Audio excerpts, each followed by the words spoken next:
भंडारा जिल्ह्यातील भंडारा विधानसभा क्षेत्र हे अनुसूचित जातीसाठी राखीव असून या मतदारसंघात शिवसेना शिंदे पक्ष ऐवजी ही जागा भारतीय जनता पक्षाच्या कोट्यात देण्यात यावी या मागणीकरिता भाजपच्या स्थानिक शहरातील पदाधिकाऱ्यांनी त्रिमूर्ती चौक येथे एकत्र येत या जागेची मागणी केली।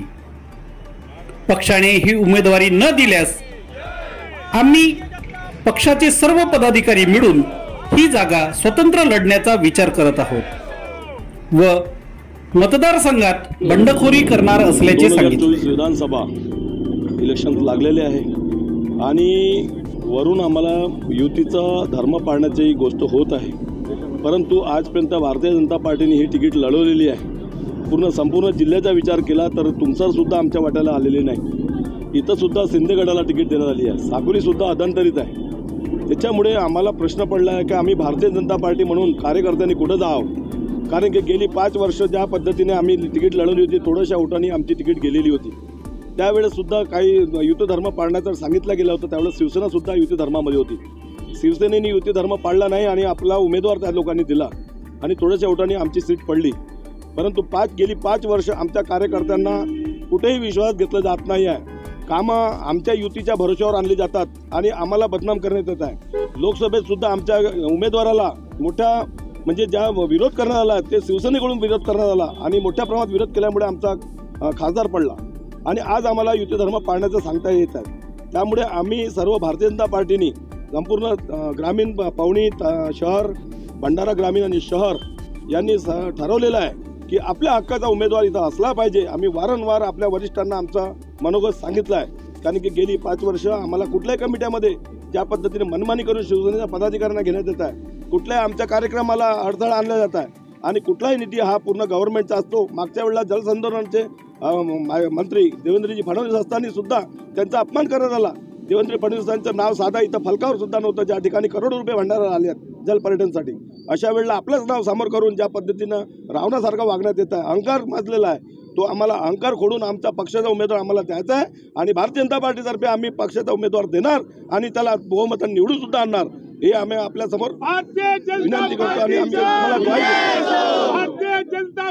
जे सांगतील आम्ही त्यांचा आम्ही सगळं आदेश मानू। पण आज आमची सगळ्याची अजूनही 29 तारीख आहे। आमच्या सगळ्या भावनांचा आदर करून कुठेतरी हे तिकीट बदलवून द्यावी किंवा कुठेतरी याचा विचार करा, पुनर्विचार करा अशी आमच्या सगळ्या कार्यकर्ते भाजप म्हणून सगळ्यांची मागणी आहे। धन्यवाद सगळ्यांचं। के सभी पदाधिकारी सभी कार्यकर्ते यहाँ पर एक रोष व्यक्त करने के लिए यहाँ पर उपस्थित हुए हैं। उनका सबका मानना है कि ये परंपरागत भारतीय जनता पार्टी की सीट है। इसके पहले भी भारतीय जनता पार्टी का कैंडिडेट यहाँ पे खड़ा हुआ था और यहाँ के विद्यमान आमदार जो थे वो सिर्फ 2-3 महीने पहले ही अपक्ष से महायुति में उन्होंने शपथ ली, प्रवेश किया। यह सीट भंडारा भाजपा की है और हमारे सभी का मनस्थिति ये बनी हुई है कि भंडारा का ही भाजपा भंडारा को जाना चाहिए और भंडारा में भाजपा का ही कैंडिडेट आना चाहिए और कोई भी कार्यकर्ता किसी और कैंडिडेट के लिए काम करने का इच्छुक नहीं है। सबकी इच्छा है कि कोई भी दूसरे के लिए काम नहीं करेगा। अगर भंडारा में भाजपा का कैंडिडेट नहीं रहा तो यहाँ पर कोई भी आगे महायुति रहे लेकिन कोई भी उसी के विषय में काम नहीं करेगा। सिर्फ भंडारा में भाजपा का ही कैंडिडेट होना और यह सबकी मनस्थिति बनी हुई है। धन्यवाद।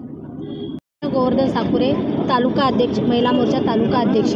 आज भंडारा विधानसभा ही युती म्हणून शिंदे गटाला गेली आहे, पण ही हक्काची जर सीट असेल तर ही भारतीय जनता पक्षाची आहे। याच्या आधी आमचा भारतीय जनता पक्षाचा उमेदवार उभा झालेला होता, पण जे युतीचे आमदार आहेत आता माजी आमदार त्यांनी युती धर्म पाडलेला नव्हता। आज आम्ही तळागाळात जो काम करतो, आमचा हक्काचा माणूस जर राहिला आम्ही त्याच्यापर्यंत जाऊ शकतो। आज आमचा भाजपचा जर इथं उमेदवार नसेल आणि आजपर्यंत त्या आमदाराने आम्हाला कधीच जवळ येऊ दिलं नाही, आमचे झालेले कामंसुद्धा त्यांनी अडवलेले आहेत, तर आम्हाला भारतीय जनता पक्षाचा आणि हक्काचा माणूस आम्हाला पाहिजे आणि ही युती तिकीट जरी असेल तरी आम्ही आपल्या भारतीय जनता पक्षाचा एक उमेदवार उभे करू आणि त्याच्याच बाजूने राहू आणि वरिष्ठांनी याची दखल घ्यावी आणि आमचा उमेदवार आम्हाला द्यावा एवढीच विनंती करते। धन्यवाद।